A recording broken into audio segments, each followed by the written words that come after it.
Alright, this is Sam Clarkson, Task 4 Psychology. It's going to attempt to identify, explain and analyse 4 factors which influence group dynamics and performance in team sports. So, Mr Clarkson, you're England football manager, and we've seen that the group aren't performing to the level that we as press want to do it. So it's Andy Gudgeon, Sky Sports News. Is it something to do with the stages of group development theory? Well, the 4 stages of the group development model are forming, which is when the team are first put together. Then there's storming, when players are fighting for places amongst themselves on the pitch and off, for a status within the team, such as the joker or the gym freak.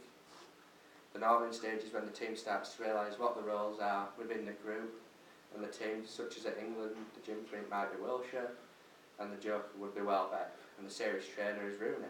These have done they've started at the forming, getting to know each other. Now they're on the finished storming, and now they're at norming, they're starting to know which the roles are. And then you've got the performing, which is when the team now gets past the norming stage, then start to put the performances in and off the pitch. I think at the minute England are at the storming and norming stage, a little bit in performing, because we're not performing too bad, but we're not performing how everybody wants.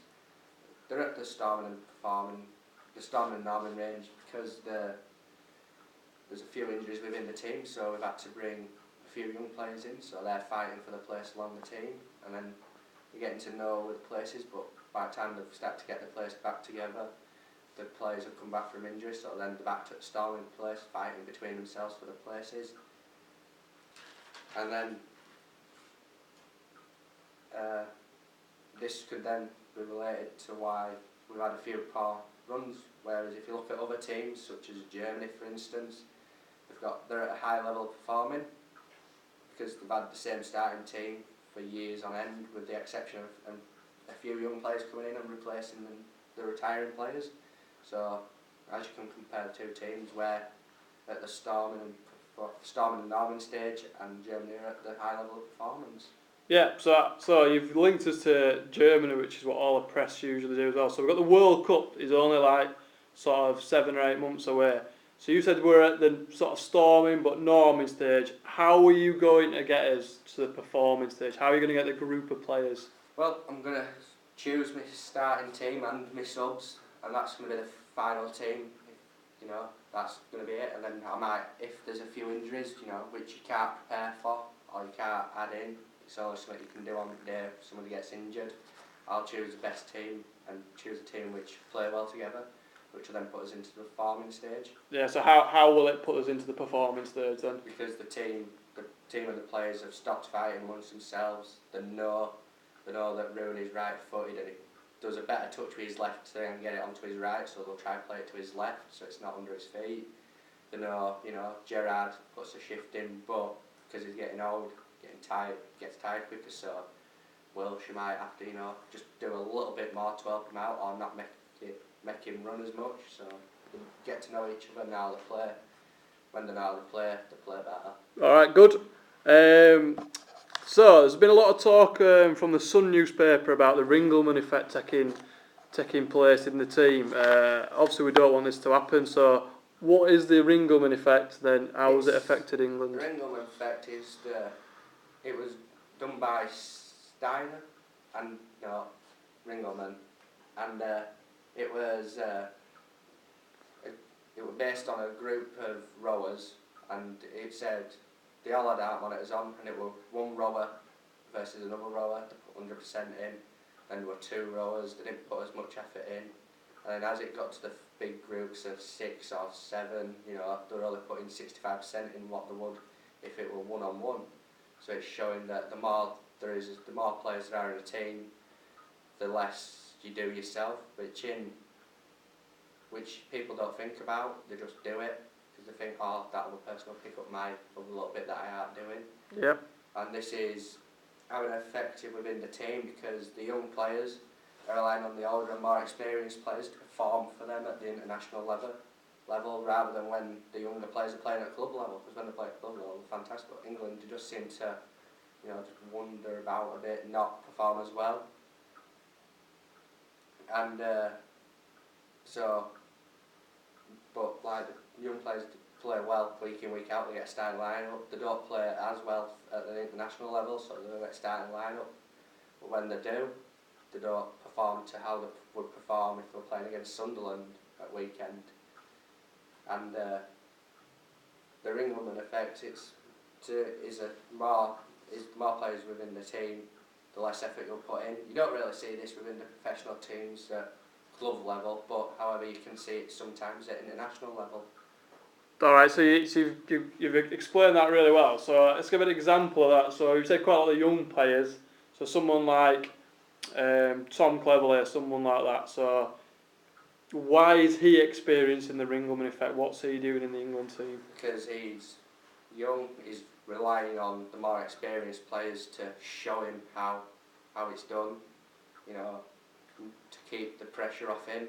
So he'll be doing, instead of trying to take it past someone like he would at club level, he's just giving the nice simple ball, so he's not performing to his full percent, whereas he'll let somebody else run past him. He could run past and take it on and have a shot, whereas he don't want to shoot because he don't feel confident. Right, so then, as a coach then, how are you going to help Tom to be able to perform as he does at club level, not rely on Rooney and people just like that?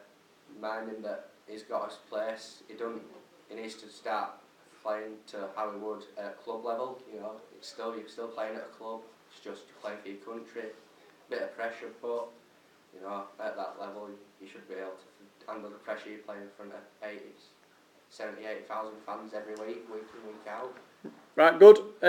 So there's also been talk about Steiner's model of group effectiveness and these faulty processes then. So can you talk about that and how that's affected England? The theory of fault processes comes from the Steiner's model, and this is the individual abilities or resources on a team, on how the members interact and uses the equation is the actual productivity equals potential productivity minus the faulty processes. This refers to the England team, because it's an international level. You'd think it'd be full 100% potential. Within each player playing to 100%, there will be no faulty processes. However, within England, we've had 300 players, which will then bring the faulty processes down. So that'll be around 70% actual performance. Then there could be playing away, which will take another 10% off. And then, the actual performance will be 60. Then the other team, because they're playing at home and they haven't had injured players, they'll be 100%. So clearly, they're the favourites to win. And then, the actual performance could change from us having 60% to, if we score the first goal, it could then jump up back to 100. We could forget that we're away from home and that we've got injured players out, and the other teams then at actual performance will start to decrease because they've had a goal scored against them. The players will fall out between them. That'll all go towards the actual productivity. And then players will start to argue between themselves, which will then take it down again. But the coach and the manager can control the controllables within the team, such as the failing. But then we say you don't worry about the uncontrollables, such as the injuries, because you can't predict when somebody's going to get injured or when somebody isn't. So you can control the controllables, such as keeping the players within the right frame and focus in mind, but you can't control if they're going to get injured in training or in a match. Alright, good. And then finally, there's been a lot of talk about social loafing occurring in the team. Okay, so can you talk to me a little bit about that? Social loafing is where a player will play fantastic at club level, but the commentators will say, he's gone wandering, so he's not performing to how he would. He's shy, not on the ball when he should be. He lets a few passes go astray, so then, he's just not there for the game because he's playing away cold, But, playing away warm in Brazil or whatever, not used to the heat, but play at home at Wembley, loves it, can deal with the cold and the rain, but because he's playing away in the heat, he can't quite cope and he don't quite like it, so he doesn't perform to his 100%. Yeah, so have you identified any social loafing in the team, like, especially against Chile? We didn't perform very well. Yeah. Was there, who underperformed? Who social loafed? I thought Wilshire was social loafing as he was watching more of the game. He was more of a fan than he was a player. You know, he was watching players do his shift at work. You know, meant to be playing in mid, but he just spent more time stood on halfway line, as what a striker would do, which you'd expect Rooney to do, standing up last man, but he was just social loafing. He didn't quite want it as much as anybody else. Right. And also we've noticed that he's doing a bit of social loafing within training because he's watching how Gerrard plays and captains the team, because I have identified him as a future captain, so told him to, you know, not to stand around and watch him, but, you know, keep your eye on how Gerrard keeps players motivated, but he's doing too much of that than he is performing. Right, good. So, is anything else you want to say in this press conference before we finish? No further questions? No. No. Thank you.